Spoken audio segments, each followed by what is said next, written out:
What I got, you can't buy. It resides between my eyes. Walked through the fire, came out better on the other side. See, life's like a beach if you find the sand. And right now, I'm feeling like 100 grand. You are listening to Inspired Insider with your host, Dr. Jeremy Wise. Dr. Jeremy Weiss here, founder of InspiredInsider.com, where I talk with inspirational entrepreneurs and leaders. Today is no different. I'm here with Rob Buffington of GordianStaffing.com. And Rob, before I formally introduce you, I always like to point out other episodes people should check out of the podcast. There's some recent ones. You know, I have 8 top agency series, I have a top SaaS series. There's one in particular lately, Sujan Patel, who founded Mailshake, and he talks about how he grew that company, how he's buying other companies in the SaaS space. And I think when we talked, they have over 70,000 customers for that business. So it's pretty remarkable. And we'll get into some acquisition stuff today with Rob. And before we do, this episode is brought to you by Rise 25. And at Rise 25, we help businesses give to and connect to their Dream 100 relationships and partnerships. And how do we do that? We actually help you run your podcast. We're an easy button for a company to launch and run a podcast. We do strategy, accountability, and the full production execution to make sure everything happens. We call ourselves, I guess, the magic elves behind the scenes. So, for me, Rob, the number one thing in my life is relationships. I'm always looking at ways to give to my best relationships. And I've found no better way to profile the people and companies I most admire and share with the world what they're working on.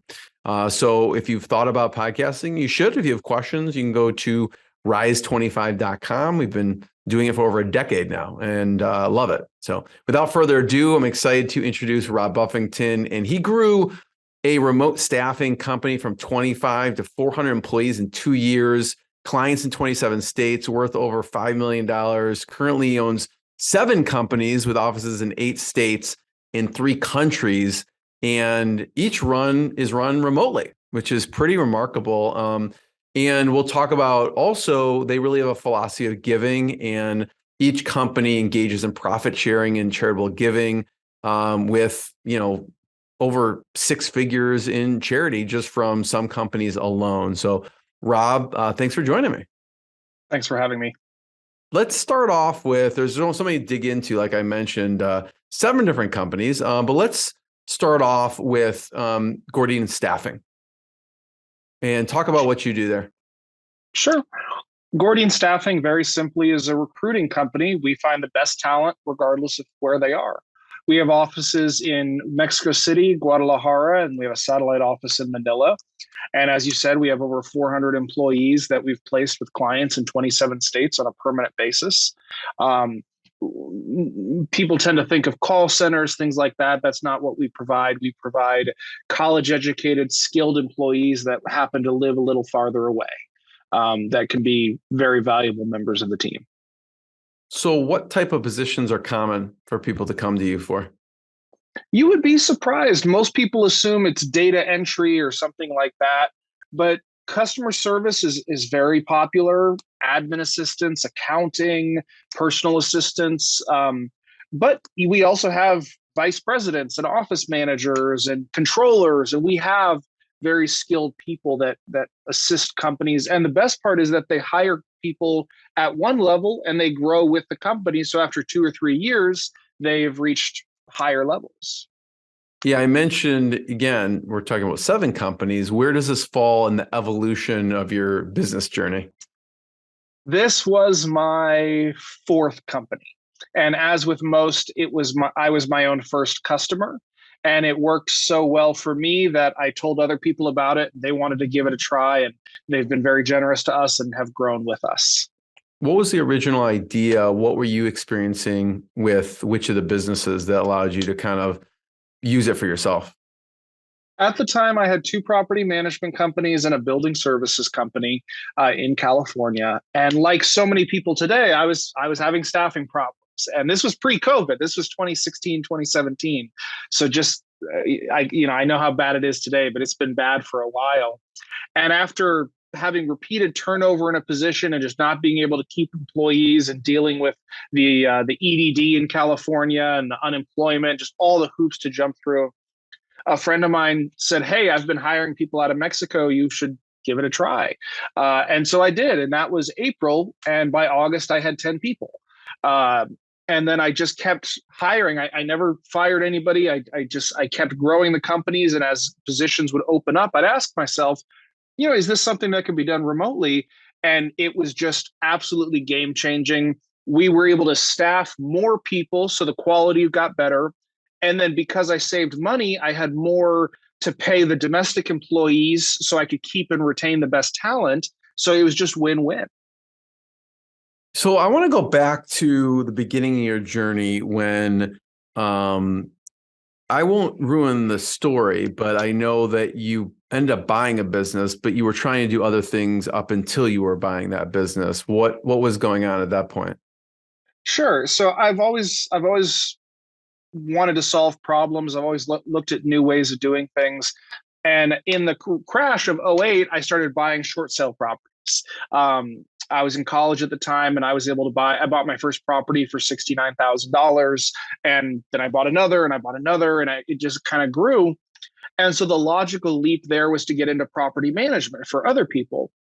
The problem was I was in a catch-22. I was in my mid-20s. I had no experience and nobody would hire me because I didn't have experience, but I couldn't get experience because nobody would hire me. I even went so far as offering to work for free for 6 months to a property management company if they would let me learn, but I still couldn't get any takers. And so when a property management came up for sale in San Jose, California, I reached out and bought it. And in hindsight, it feels very reckless, but it turned out okay. And I think one of the things that made us succeed was that we didn't have any of the bad habits. This was 2013 or 2014, I think.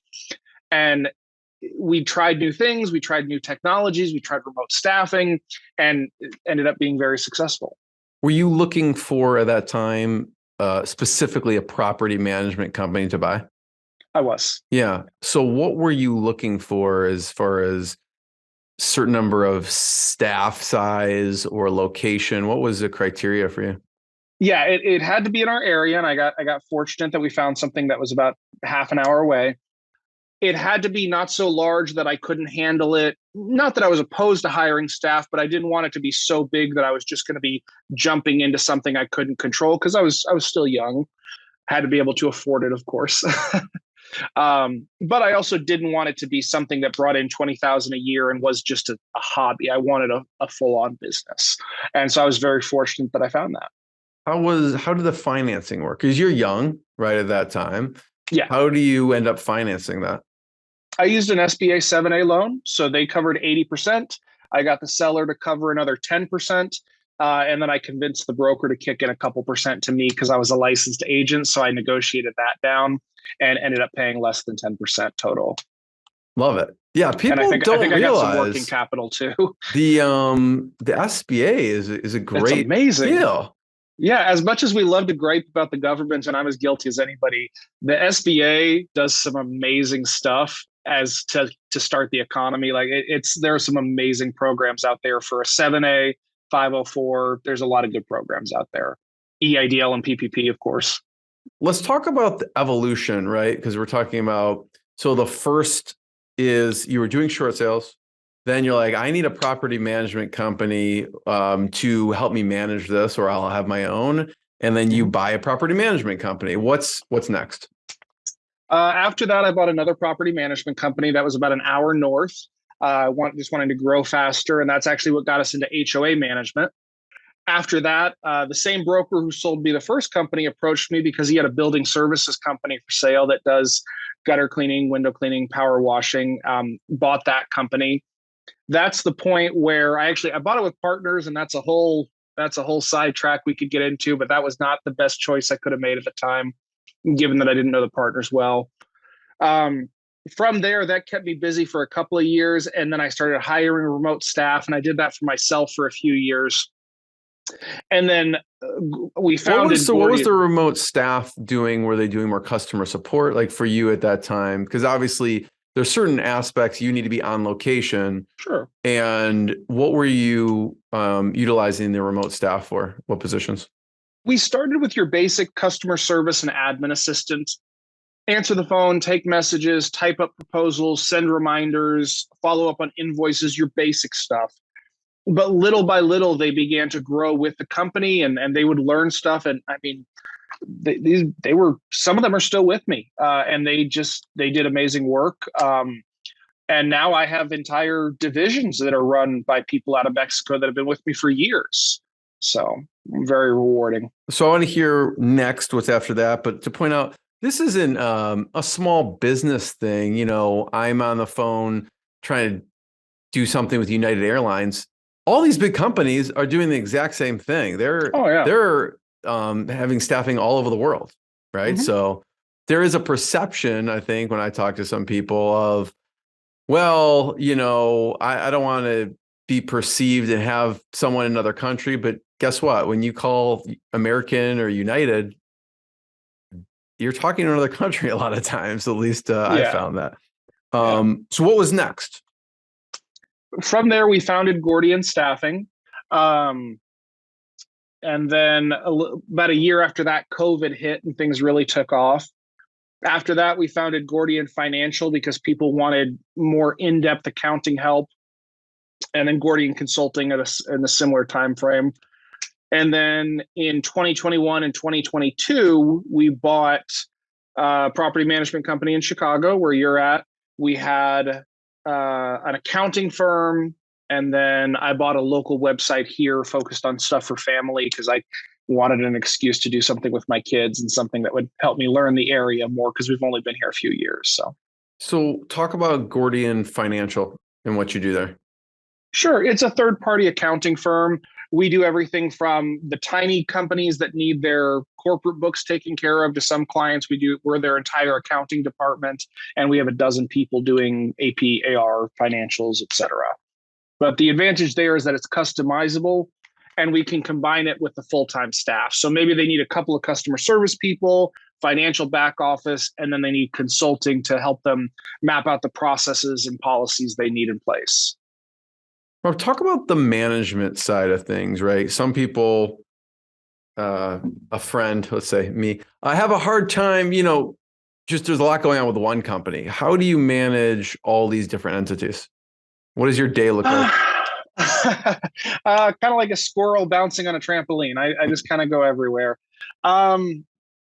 You know, I have good people, and I trust them to get the job done, and I try my best to treat them well and keep them. I don't know if I have any real secrets as to that, other than put the right people in the right place. Is it the Peter principle that people tend to rise to their level of incompetence? And that's always misquoted. People always think that it means the dumber you are, the higher you rise. And that's not what it says at all. It says, you do your job well, you get promoted. You do your job well, you get promoted. You do your job poorly, and then they leave you there because you've been promoted beyond your skill set and training. And that gets a lot of people in trouble, because you can't be scared to say, hey, you know, turns out this wasn't the best fit for you. We've got another opportunity here that could be better for you. Because you can have good people in the wrong position and it turns out poorly. And it's not their fault, it's not your fault, it was just a bad decision. So people can't be afraid to say, hey, this is not working, let's move you over here. They think they either need to just silently let them do a bad job for years, or they have to cut them. And I don't think either is the case. It certainly is in some instances. But we've had people that have moved from one company to another because they were very skilled and there was a need, and we decided to give it a try. And sometimes they excelled, sometimes they didn't. But either way, we tried our best to take care of them and give them the opportunity to grow. Rob, let's take Gordian Financial for a second. Because you find the right people, and that makes all the difference in the world. What kind of leadership did you have to put in there so that you didn't have to be there day to day and you could have it run smoothly? Well, it's funny that you chose that as the example, because that's exactly where I am leading day to day right now. Okay. As with that, you know, the bigger the organization gets, things are no less busy. But what we do is we like to build from the ground up. We like to promote within wherever possible. And so, yeah, we like to give people the opportunity to rise, but there's also a time to go with outside hires and bring in experienced people too. Yeah. So like, I guess then we'll start there with Gordian Financial. What is the next position you're going to put in place because you've stepped out of these other businesses where you're not really managing the day to day. What is the next step? What position or person will you put in place or people for Gordian Financial so that you start to step away from that one? At this point, we're looking for a head of account, or not a head of accounting, excuse me, a head of the company, a president or a vice president to run the division under Gordian Business Solutions. Obviously, somebody with a strong finance background, but not necessarily an accountant by trade, but they need to know enough to supervise the accounting teams we have in place. Got it. And that's a difficult one because that's a fun one because it's not just skills. They have to have your philosophy and your heart. They have to take care of your people. They have to have the same. What point do you find is the right time to do that for you? Usually 6 months before I do it. I usually wait a little too long. I've always said that I should, as a business owner, as a manager, whatever the role may be, you have to protect your time first and foremost, your time, your mental energy, all of that. And so I've always, even going back to the days of my first company, I've always asked myself, is this worth X dollars? I would take an amount, and I would put that on my time. And to start, it was $100 an hour. And at the time, that seemed so arrogant because my last job was working security, making $20 an hour. So that was a pretty ambitious leap. But it was such a great thing I did because it made me say, well, can I get somebody else to do this for me so I could focus on growing the company, focus on sales and stuff like that. And that number keeps growing. So the question becomes, number one, is the company healthy enough to bring in an outside person? You can't bring in somebody to a dumpster fire and expect them to lead with it. And the reason people get stuck in this feedback loop is because they can't get the company where it needs to go to bring in outside help. And so they keep going around in circles. So you have to get to the company to the right place. You have to be willing to let go emotionally. You have to trust somebody else with your baby. And you need the objective criteria in place to track how things are going. Love it. So let's take the Gordian Staffing then. Mm-hmm. What were some of the key positions you had to put in place there so that you could step away? So we have a director of operations Mexico and a vice president of customer development, and one runs the Mexico operation, one runs the U.S. operation, and then they both report to me. Got it.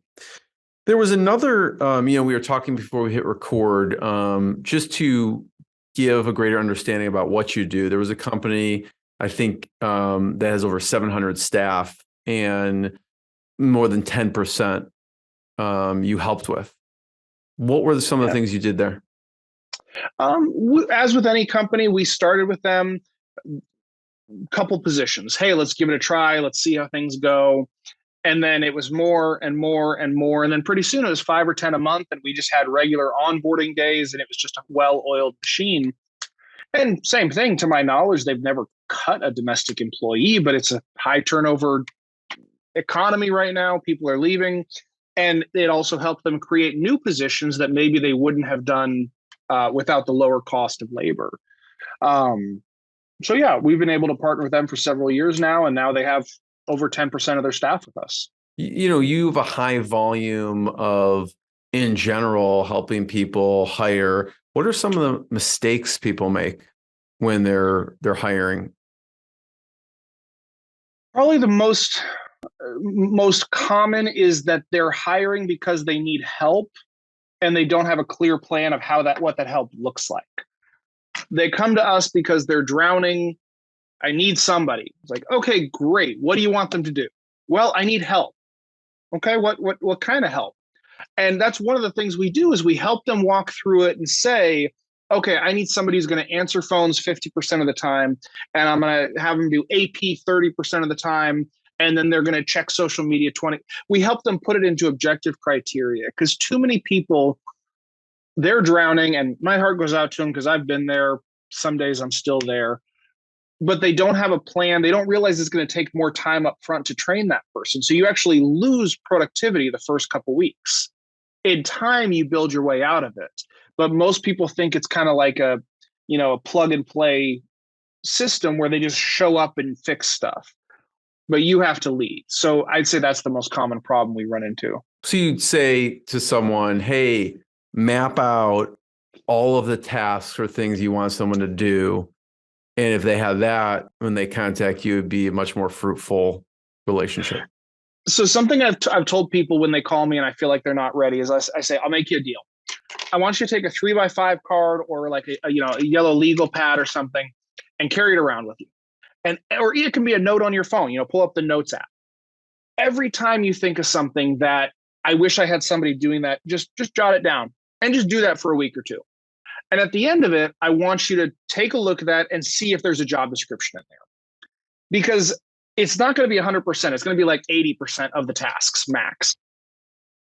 People will say, I want a graphic designer that can also do my taxes and it's like, some things are not compatible. So you gotta make them work.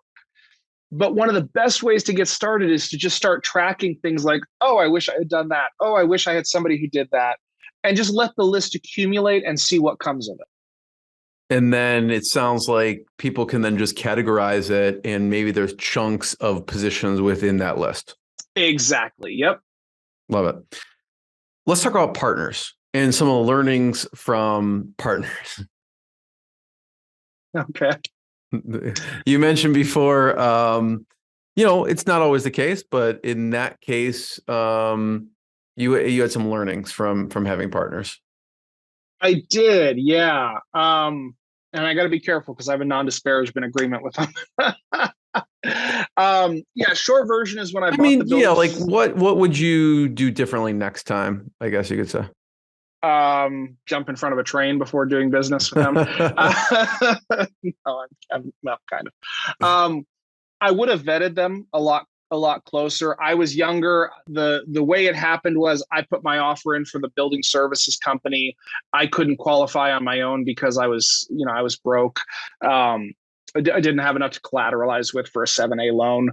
And I got through due diligence. I got my offer accepted, but I couldn't qualify. So I had to withdraw. They were the second place offer, but they heard good things about me because I had talked to the seller and I got to meet some of the people. So they approached me about running it. And I was young and I was kind of awed by the idea of like venture backing and all of this. And in hindsight, it was just being foolish. From what you're saying, it all seems natural, right? It's like they have funds, you want to run it. Yeah. Yep. Yeah, I didn't vet them properly. We were very diametrically opposed in our worldviews and what success meant. Not that I don't want to make money. If a business doesn't make money, it's not a business, it's a charity, which has its place too. But the difference is I wanted to put the long-term investment in. I wanted to take care of the people. I wanted to bring in raises, make things better, have a very good place to work, as opposed to coming in with the corporate raider mentality of where can we slash costs? How can we amp up production 200%? Just things like that. How do you, it's tough and you don't have to say specifics, but sometimes it's tough to unravel those situations, because I don't know if you had ownership of it, but if you did, it's even tougher to unravel. Yeah, and I had minority ownership, and I was also the one on the loan, and so they couldn't buy me out, but I couldn't force them out because they were majority owners. And in the end, I just had to say, "Look, this is not working. Either we all go down together, or you let me buy you out." And I had to pay through the nose at an exorbitant rate. And 5 years later, I'm still making payments. But it got us to where we needed to be. And it's a completely different world. But it was not fun. I guess that's the conversation. So either you buy them out. Was there a consideration of them buying you out? But like, I would have gone for that, but they didn't want to put the work. They needed a stooge to do the work. And so if I left, they would have to be there every day doing the work. And they had no interest in that. Got it. It's tough. You also work with your wife. So how does that work out? Oh, you have a partner and then a partner. Same. I do. Yeah. And there's some ways it's really good. Some days it's difficult. Bad days don't always stay at work. So that's fun. But at the same time, you have somebody who understands and appreciates what's going on. How do you like for someone? I mean, there's a lot of people that work with family. What's your learnings and advice around navigating working with family? Set clear boundaries. Don't have them as a direct report if you can help it. It's always good to have the objectivity, but at the same time, be very sensitive to your other staff because they may feel insecure about offering suggestions or stuff like that. So it can be, it can be tricky. Yeah, totally. It's can be tricky for sure. It can be tricky. How is there ways that you think about, and I know it's maybe tough to do, separating that work and when you go home, or is it just you just let it bleed into whatever you're doing? I don't think I found it yet. If you find it, let me know. Yeah. I'm not the right person to ask about that, but yeah. I want to talk about, Rob, charitable giving, profit sharing.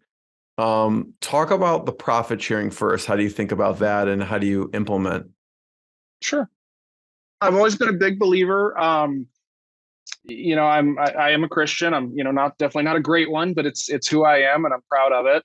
And so for me, tithing has always been part of it. And I've always looked at that from a business sense that should be, I started at 10% of the business's profits go to charity and 10% go back to the employees. Some companies we've raised that number, but I've always liked the idea that our interests are aligned. And rather than just, I'm doing my job, I'm getting my paycheck, the leaders of the company get to know the better the company does, the better I do. Love it. So in that situation, 10% charity, 10% goes back to the staff. How do you think about distributing that? Because people probably have different positions, different level, different hours. How do you, again, there's not like an exact science, but I'm just curious, how do you think about distributing that back? That is something I'm still working on too. It's largely discretionary. We look at seniority, we look at output, stuff like that. We used to do it for all employees. We had to bring it back to the leadership team because we grew so much. It just became, you can't divide a pie that many ways. So yeah, we just look at different things. And thankfully, I've got people with me that have been with me a while, and they trust me to treat them right. And they know in the long run, they'll do a lot better. Yeah.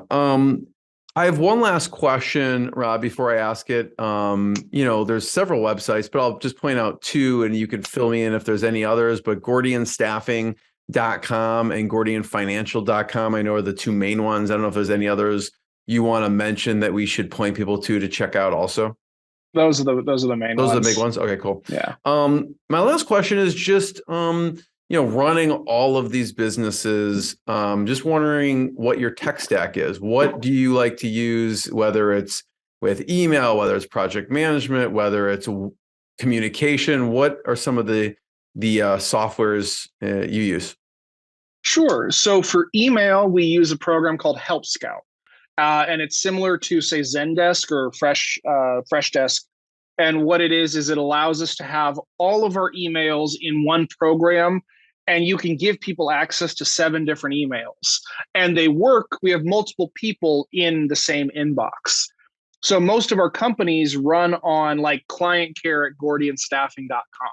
And I shouldn't have said that because now I'm going to get a ton of spam, but we have all of our account managers and the whole client services division work out of that box, and they can assign it to whoever they need. They can leave notes. It's all in one place. Yep. And then I've had Nick Francis, I don't know if he's co-founder, I think, of Help Scout on the podcast. So no kidding. We can check that episode out. Yep. Well, I got some recommendations for the guy. So tell him to call me because he's got some weird stuff that needs fixing. But what else? That's a good. We use Basecamp for our task management. We're on G Suite, but we're looking at moving to Microsoft. I got my 49-inch monitor, so I love that. Although it spoils me for when I'm not here in the office when I travel. Those are the main ones. Is there an internal communication used between offices or staff from a remote standpoint? We use Google Chat for most things, and then Help Scout, we leave notes back and forth between one another. And so that's the way to do it. And a Zoom, of course, we use a lot of Zoom meetings and stuff like that. And then Basecamp is more the project management side of things. Yep. Nice. Cool. I love it.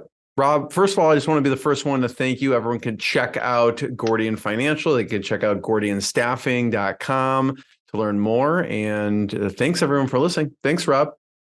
Thanks for having me. What I got, you can't buy.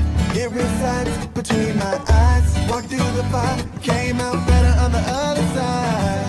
See, life's like a beach if you find the sailing right now. I'm feeling like 100 grand.